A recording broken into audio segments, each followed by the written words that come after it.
Hello students, welcome to the Agnij online classes. और आज की क्लास में हम आगे बढ़ाएंगे क्लास 9th मैथ्स का topic exponents and powers. So students, आज भी बहुत ही सिंपल क्वेश्चन करने वाले हैं हम। आज की क्लास में दो क्वेश्चन हम करेंगे। क्वेश्चन 35 में आपको दिया हुआ है, दो टर्म्स आपको दिए हुए हैं फ्रैक्शन में, और उसके ऊपर पावर लगी हुई है n। ठीक है, तो आइए देखते हैं कैसे होगा स्टूडेंट। तो यहाँ पे हम बिल्कुल सेम तरीके से क्या करने वाले हैं, देखिए यहाँ पर n की जो पावर है वो सबसे मल्टीप्लाई हो जाएगी। ठीक है, तो कुछ इस तरह से आप कीजिएगा इसको। x जो है यहाँ पर, इनके ऊपर जो पावर लगी हुई है तो ये हो गया 2n, और y के ऊपर जो पावर लगी हुई है ये भी 2n हो गया। अब ब्रैकेट की ज़रूरत नहीं है क्योंकि ब्रैकेट खोलने के बाद ही पावर सबसे मल्टीप्लाई हो रही है। ठीक है, तो यहाँ पे क्या हो गया, a की पावर 2n, और यहाँ पे क्या हो गया, b की पावर 3n। ठीक है, तो स्टूडेंट्स वैसे तो ये इतना ही होगा सॉल्व। ठीक है, इसको आपको और सॉल्व करने की ज़रूरत है नहीं, लेकिन आप फिर भी क्या कर सकते हैं, इसको अगर दूसरे तरह से आप लिखना चाहें तो आप जितने भी 2n पावर वाले हैं उनका एक ग्रुप बना लें।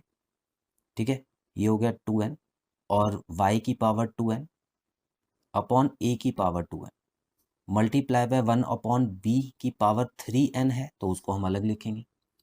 ठीक है, और मैंने 1 अपॉन क्यों लिखा है, क्योंकि यहाँ पर b जो है वो नीचे है और इसका कोई साथी भी नहीं है ऊपर, तो इसीलिए यहाँ पर 1 को साथी बना दिया जाता है।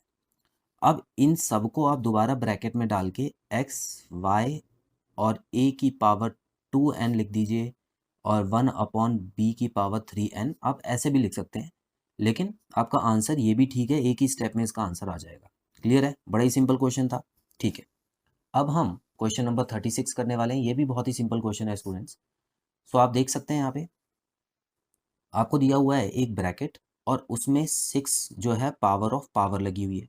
इसका मतलब ये पावर इन दोनों से मल्टीप्लाई हो जाएगी, और नीचे सिंपल पावर लगी हुई है, तो ये तो है, इसको हम बाद में देखेंगे, पहले इसको सॉल्व करते हैं। तो स्टूडेंट्स देखिए, पावर ऑफ पावर के केस में हम क्या करते हैं कि ए यहाँ पे आ गया, 6 को जब 3n से मल्टीप्लाई करेंगे तो क्या हो जाएगा 18n, और माइनस 6 को अगर मैं 9 से मल्टीप्लाई करता हूँ तो क्या आ जाएगा स्टूडेंट्स 54, 9 6 जा 54 आ गया। ठीक है, अपॉन में ए की पावर 2n माइनस 4 है। अब क्या करना है हमको, अब हमको अगला स्टेप कर लेना है। देखिए बेस सेम है ना, तो पावर क्या हो जाएंगी, माइनस हो जाएंगी डिवाइड में, तो इसका मतलब इसको मैं ऐसे लिख सकता हूँ। देखिए 18n minus 54 minus 2n minus 4।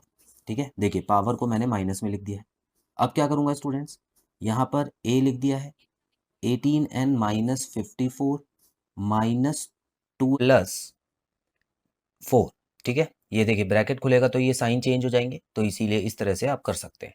अब स्टूडेंट्स यहाँ पर आपको 18 में से 2 माइनस कर देना है, तो ये हो गया 16n, और माइनस 54 प्लस 4 करके यहाँ पे आ गया माइनस 50।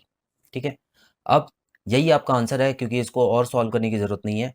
तो स्टूडेंट्स आपका आंसर हो गया ए की power 16n minus 50। So I hope बहुत ही आसान तरीके के दोनों क्वेश्चन जो थे वो आपको समझ आए। सो बहुत जल्द मिलते हैं स्टूडेंट्स अगली क्लास में नए क्वेश्चंस के साथ। Till then, bye bye.